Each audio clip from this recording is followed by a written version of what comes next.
Assalamualaikum warahmatullahi wabarakatuh. Saya Farul Talamun.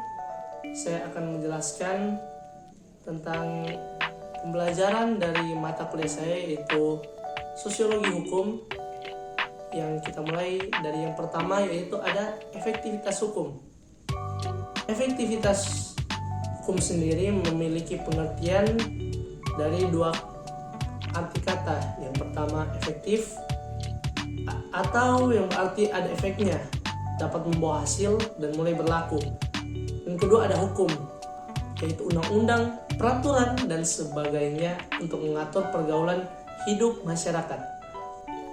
Diungkapkan dari sumber lain juga, pengertian efektivitas hukum sendiri yaitu berarti bahwa orang benar-benar berbuat sesuai dengan norma-norma hukum sebagaimana mereka harus berbuat, bahwa norma-norma itu benar-benar diterapkan dan dipatuhi. Ada juga faktor-faktor yang mempengaruhi dari efektivitas hukum itu sendiri. Yang pertama ada faktor hukumnya sendiri, yang kedua faktor penegak hukum, dan ketiga faktor sarana atau fasilitas. Berlakunya hukum sendiri yaitu ada secara yuridis, secara sosiologis, secara filosofis. Lalu selanjutnya yaitu ada hukum dan keadilan. Hukum dan keadilan itu sendiri memiliki pengertian dari kata hukum adalah suatu aturan atau kebijakan yang bersifat mengikat bagi tiap orang atau kelompok yang dibuat dan ditetapkan oleh pemerintah atau lembaga yang berwenang dengan tujuan untuk mengatur perilaku masyarakat dalam kehidupan sehari-hari. Dan kedua ada keadilan, adalah pengambilan keputusan dengan bersikap adil yang tidak berat sebelah, tidak semena-mena, berpihak pada kebenaran dan sama berat. Hubungan antara hukum dan keadilan itu sendiri, yaitu ada hukum dan keadilan memiliki keterikatan yang erat dalam pengambilan dan penetapan hukum. Harus menggunakan rasa keadilan agar tercapainya tujuan dan fungsi dari hukum itu sendiri. Dalam hubungan hukum dan keadilan membutuhkan bantuan atau kerjasama antar berbagai pihak, baik dari penegak hukum maupun masyarakat. Hal ini guna memudahkan tercapainya sila kelima dalam Pancasila.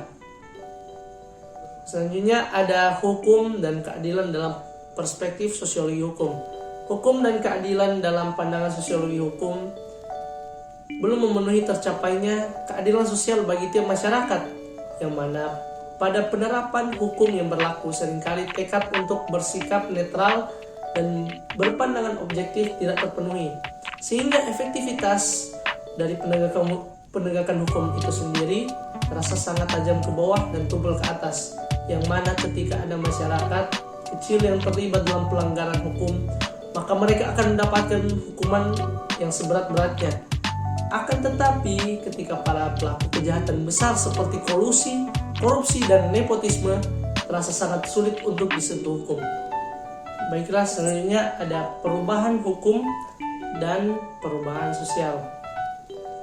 Hubungan hukum dengan perubahan sosial pada dasarnya prosedur dalam perubahan hukum terus berkembang sesuai dengan perkembangan yang terjadi dalam sejarah peradaban manusia. Yang pertama ada pengertian dari perubahan hukum itu sendiri, yaitu perubahan hukum sebagai tuntutan bagi terjadinya perubahan hukum mulai timbul ketika adanya kesenjangan di antara keadaan, hubungan, dan peristiwa dalam masyarakat dengan pengaturan hukum yang ada. Manakala kesenjangan tersebut telah mencapai tingkatnya yang sedemikian rupa, maka tuntutan perubahan hukum semakin mendesak. Perubahan dalam bentuk pertama kali terjadi karena tuntutan perubahan sosial, atau dengan kata lain perubahan hukum tertinggal oleh perubahan sosial. Dalam hal ini, hukum dilait sebagai alat untuk mempertahankan stabilitas atau alat sosial kontrol. Lalu ada perubahan sosial, pembangunan dan pembaruan berhubungan satu sama lain dengan erat yang seperti terjadi di Indonesia dan negara-negara yang sedang berkembang lainnya. Pembaharuan dan pembangunan dapat dimasukkan dalam kelompok pengertian yang sebagai suatu bentuk kegiatan yang dilakukan dengan sengaja untuk membawa masyarakat kepada perubahan yang direncanakan atau dikehendaki. Perubahan sosial atau struktur dari komponen-komponennya menimbulkan daya adaptasi yang lebih besar untuk memanfaatkan sumber-sumber daya yang berasal dari lingkungan fisik organismenya. Atau fungsinya adalah adaptasi yang mewujudkan diri dalam bentuk teknik-teknik untuk memanfaatkan lingkungan bagi kelangsungan hidup manusia, seperti pemanfaatan teknologi dan aktivitas perekonomian.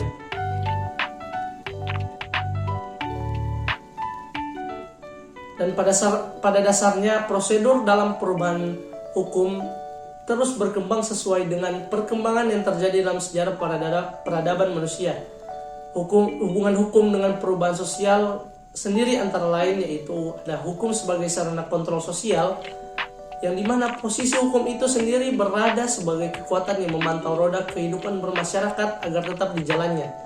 Yang kedua ada hukum sebagai sarana engineering, di mana hukum dianggap sebagai insinyur dalam mengungkapkan dasar-dasar pembaruan dalam masyarakat dan menggerakkan kemana masyarakat akan diatur serta bagaimana masyarakat diatur. Lalu dampaknya hukum berbanding terbalik ya, sebagai contoh tadi hukum yang diterapkan dengan tidak menjunjung asas keadilan dalam masyarakat, seperti hukum tumpul ke atas dan hukum tumpul ke bawah. Perlakuan yang berbeda dari penegakan hukum sehingga terdapat kesan hukum hanya berlaku bagi masyarakat kelas bawah, sedangkan hukum bagi penguasa dapat diperjualbelikan. Berikutnya ada konflik sosial.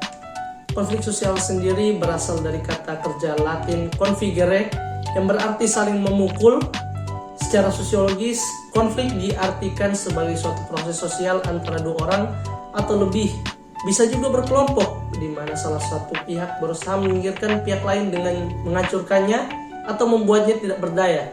Sementara itu, konflik sosial bisa diartikan menjadi dua hal. Pertama, perspektif atau sudut pandang yang dianggap konflik selalu ada dan mewarnai segenap aspek interaksi manusia dan struktur sosial. Kedua, konflik sosial merupakan pertikaian terbuka seperti perang revolusi, pemogokan, dan gerakan perlawanan. Sujono Sukanto menyebutkan konflik sebagai pertentangan atau pertikaian, yaitu suatu proses individu atau kelompok yang berusaha memenuhi tujuannya dengan jalan menentang pihak lawan, disertai dengan ancaman dan kekerasan. Dan faktor penyebab konflik itu sendiri secara garis besar penyebab konflik terbagi sebagai berikut. Yang pertama ada perbedaan antar individu.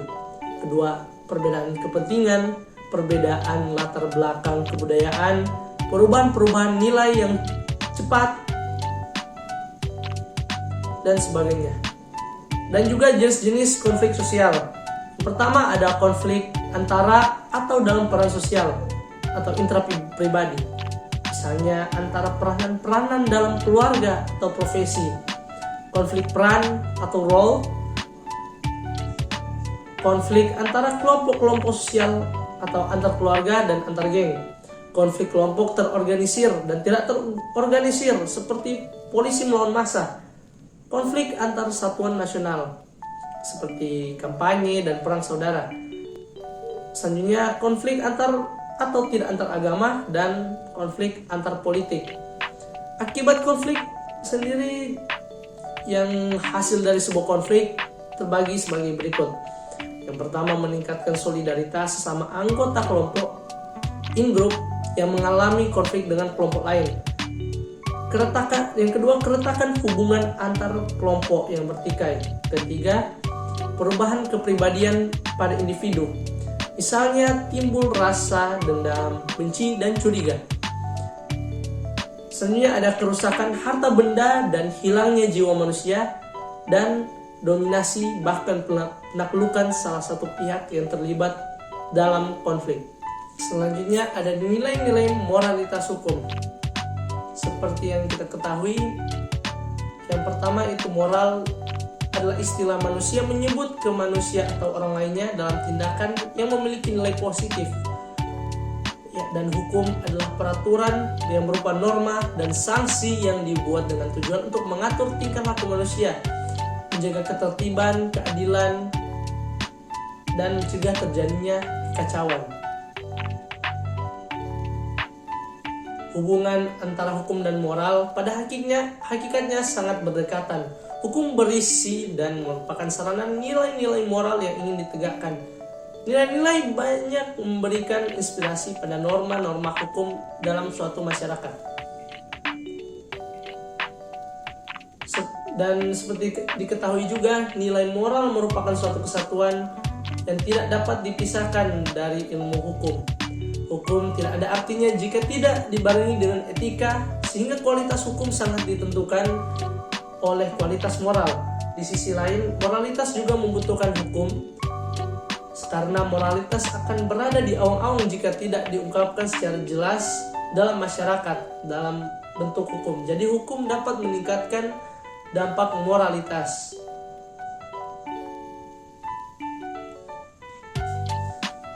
Dan realitas hukum bukanlah suatu istilah yang baku ya. Dalam sosiologi hukum, realitas hukum lebih menggunakan simbol-simbol dalam ilmu hukum untuk menggambarkan suatu gejala mengenai hukum. Dan ada dua pola penegakan hukum. Yang pertama ada pro justitia, due process of law. Yang kedua prosecution, eigenrechtting, dan itu.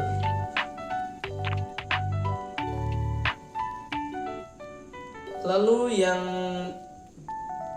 terakhir ada tinjauan empiris penegak hukum. Kita bahas efektivitas hukum dulu, yang secara umum efektivitas melibatkan aspek-aspek seperti kepatuhan terhadap hukum, kepastian hukum, keadilan substansial, akses keadilan, partisipasi masyarakat, dan persepsi keadilan. Efektivitas hukum berarti bahwa orang benar-benar bertindak sesuai dengan standar hukum sebagaimana mereka harus bertindak, dan bahwa standar tersebut dapat diterapkan dan dipatuhi. Menurut pendapat ahli, yang pertama itu Lon L. Fuller mendefinisikan efektivitas hukum dalam karyanya, yaitu The Morality of Law, sebagai patuhan terhadap prinsip-prinsip hukum oleh individu dalam masyarakat. Yang kedua dari Max Weber. Weber menganggap efektivitas hukum dalam konteks otoritas legal nasional, yang menurutnya efektivitas hukum terletak pada kemampuan negara dalam menegakkan hukum dengan otoritas yang diakui dan diterima oleh masyarakat. Yang ketiga ada Lawrence M. Friedman, mengemukakan pandangan bahwa efektivitas hukum bukan hanya ditentukan oleh masyarakat oleh tingkat kepatuhan terhadap hukum, tetapi oleh juga kemampuan sistem hukum untuk menyelesaikan sengketa dan memberikan keadilan yang diakui masyarakat.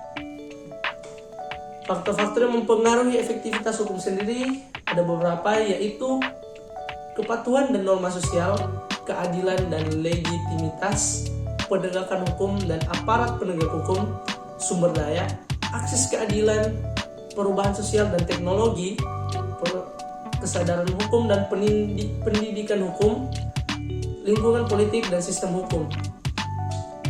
Teori efektivitas hukum, ada beberapa teori efektivitas hukum, yaitu sebagai berikut. Yang pertama ada teori deterrence atau teori penghalang, teori kepatuhan atau teori compliance, ketiga teori proses hukum atau teori procedural justice, keempat teori akses keadilan atau teori access to justice, kelima teori responsivitas atau teori responsiveness, yang keenam ada teori normatif atau teori normativity. Itu saja dari saya. Sekian, terima kasih. Assalamualaikum warahmatullahi wabarakatuh.